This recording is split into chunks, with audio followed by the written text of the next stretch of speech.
দের জ্বালাই ঘরবাড়ি আর গুছিয়ে রাখার অবস্থা নেই। হ্যালো বন্ধুরা, কেমন আছো সবাই? আশা করছি সকলে ভালো আছো। আমিও কিন্তু বেশ ভালো আছি। এসএম রূপকথার আরো একটা ঝলমলে ব্লগে তোমাদের সবাইকে অনেক অনেক ভালোবাসা জানিয়ে আজকের দিনটা শুরু করছি। আর আজকে হচ্ছে বুধবার, আর এখন ঘড়ির কাঁটায় বেজে গেছে ওই যে দুপুর বেলার মতো। আর আজকে সকালবেলার থেকে না আমার শরীরটা ভীষণই খারাপ, ওই জন্য শুয়েই ছিলাম। তারপরে ছেলে বই বের করতে এসছে, তো তখন দেখছে এই অবস্থা। তো দেখো, এই যে উই পোকার জ্বালায় বইগুলো কেটে পুরো একদম ধুলিস্যাৎ করেছে। অয়নকে বললাম যে বইগুলো বের করে নিয়ে বাইরে রাখো, পুরো ঝেড়ে তারপরে গোছাতে হবে। আর আমি এদিকে সবকিছু টেবিলের উপর থেকে নামিয়ে খাটের উপরে জড়ো করেছি। আর বাক্সের আশপাশ থেকে বোঝার উপায় নেই যে কোথায় কোন জায়গা থেকে উইপোকটা মানে বাক্সের ভিতরে গেছে। আর এদিকে খাতাগুলো কেটে তো ডিজাইন করেছে। তো দেখো, বাক্সের দুই পাশেই কিন্তু কোনো মাটির চিহ্ন নেই। আর বাক্সের ভিতরটা দেখো কি অবস্থা করেছে, মানে বই খাতা পুরো তো কেটে নষ্ট করেছে। তার মধ্যে এই যে দেখো, যে রংগুলো করেছিলাম সেই রংগুলোকেও তুলছে। জানি না কোথা থেকে মাটি নিয়ে আসে এরা, একটু একটু পোকা, তার উপরে এত যে মাটি নিয়ে এসে ভর্তি করেছে, কবে থেকে যে করছে টেরই পাইনি। আর এই জায়গাটা দেখো পুরো চাং চাং ধরে রয়েছে, সেইগুলোকেই এখন হাত দিয়ে এই যে ফেলে দিচ্ছি। আর বাক্সটা একটু সরিয়ে নিয়ে আসতেই পিছন দিকে দেখছি এই যে ঘরের না মেঝেটা বসে গেছে, আর চারিদিক থেকেই কিন্তু এরকম ঘরটা ফেটে গেছে। তো সেই ফাটা জায়গা থেকে ওই এই যে দেখো এইটুখানি জায়গায় মাটি তুলে আছে, কিন্তু এইখানে নেই। তারপরে দেখছি এই যে একটুখানি ছিদ্র হয়ে আছে আর একটু ভিজে মতো, তো এই জায়গার থেকে পোকাগুলো উঠছিল।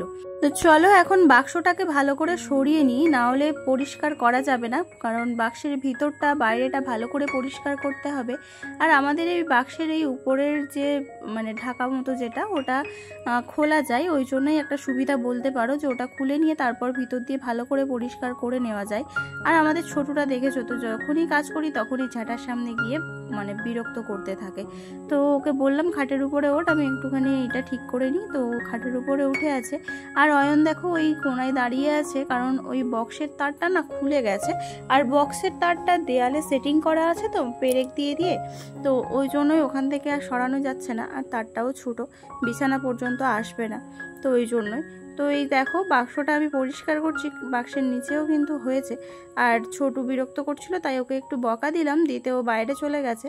তো বাক্সটাকে একটুখানি কাত করে সব ময়লাগুলোকে এই যে সামনের দিকে নিয়ে এখন ঝাঁটা দিয়ে ভালো করে ঝাঁটিয়ে দিচ্ছি। তো চলো, এখন আমার বাক্সটা তো পরিষ্কার হয়ে গেছে, এখন এই জায়গাটাকে ভালো করে পরিষ্কার করে নেব।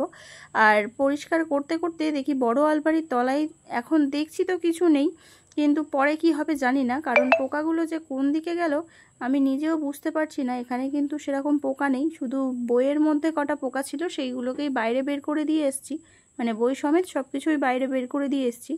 আর এদিকে বললাম না যে ওই যে বাক্সের তারটা খুলে গেছিলো, ওই জন্যই ওই জ্যাকে যে জ্যাকটা গোজা ছিল মানে বোর্ডের মধ্যে, তো সেই জ্যাকটা খুলে নিয়ে ওকে বললাম আর একটুখানি ধরো, তারপরে আমি টেবিলটা এখানে গুছিয়ে নিই, তারপর তুমি ওটা রেখে দিয়ে চলে আসবে। আর ওটা অনেকক্ষণ ধরেই গুছিয়ে মানে ধরে রেখেছিল। আর আমি তো ভিডিওটাকে ফাস্ট করে দিয়েছিলাম, ওই জন্যই তাড়াতাড়ি দেখাচ্ছে, কারণ আজকে না আমার শরীরটা সত্যি একদম ভালো নেই, শুধু পেটের যন্ত্রণা করছিল।